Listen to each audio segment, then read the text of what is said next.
ప్రభుత్వం అని చెప్పేసి ఈ కూటమి ప్రతినిధులు ప్రచారం చేసుకోవడం చూస్తుంటే ఎంత మంచి ప్రభుత్వమా అని చూస్తే 30 రోజులకు పైగా జూనియర్ డాక్టర్లు సమ్మె చేస్తూ ఉంటే వాళ్ళ స్టైఫండ్ కోసం పట్టించుకున్న నాదులు లేదు. కానీ ఏదో ఒక మంచి ప్రభుత్వం. ఆశా వర్కర్లు తమ శాలరీలు పెంచాలి అని చెప్పేసి చలో అమరావతి ప్రోగ్రాం చేపడితే వాళ్ళని ఎక్కడికక్కడ నిర్బంధించి కర్కశంగా రాక్షసత్వంగా వాళ్ళని ఈడ్చిపడేస్తున్నారు కదా. అందుక మంచి ప్రభుత్వం. రాష్ట్రంలో ఎక్కడ చూసినా శాంతి భద్రతలు లోపించి ఆడబిడ్డల మీద విచ్చలవిడిగా విశృంఖలత్వంగా దాడులు జరుగుతూ ఉన్నాయి కదా. అఘాయిత్యాలు, రేపులు, హత్యలు జరుగుతున్నాయి కదా. అందుక ఇది మంచి ప్రభుత్వం.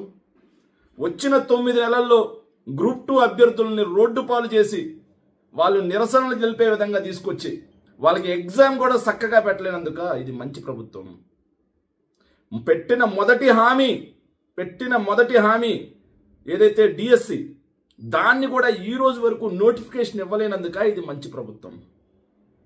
ఏదైతే రాష్ట్ర ప్రజల నెత్తిన అప్పుల కుప్పగా మారుస్తున్నారు చూసావా, కేవలం ఏడాది దాటకుండానే 1,50,000 కోట్ల అప్పు, వచ్చే ఏడాదికి ఇంకొక 1,00,000 కోట్ల అప్పు తీసుకొస్తున్నట్టుగా బడ్జెట్లో ఎస్టిమేషన్స్. అంటే ఏడాదికి 1,00,000 కోట్లకు పైగా అప్పు తీసుకొచ్చి రాష్ట్రాన్ని అప్పుల కుప్పగా మారుస్తున్నందుక ఇది మంచి ప్రభుత్వం.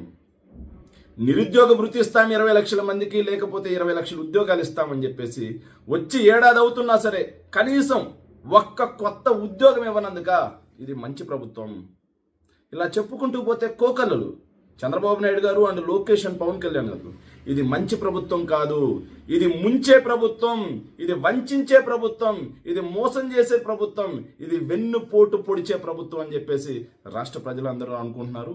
ఎకనైనా మొద్దు నిద్ర వీడి చెప్పిన హామీలను తూచా తప్పకుండా పాటించవలసిందిగా వినమ్రంగా మనవి చేసుకుంటున్నాను.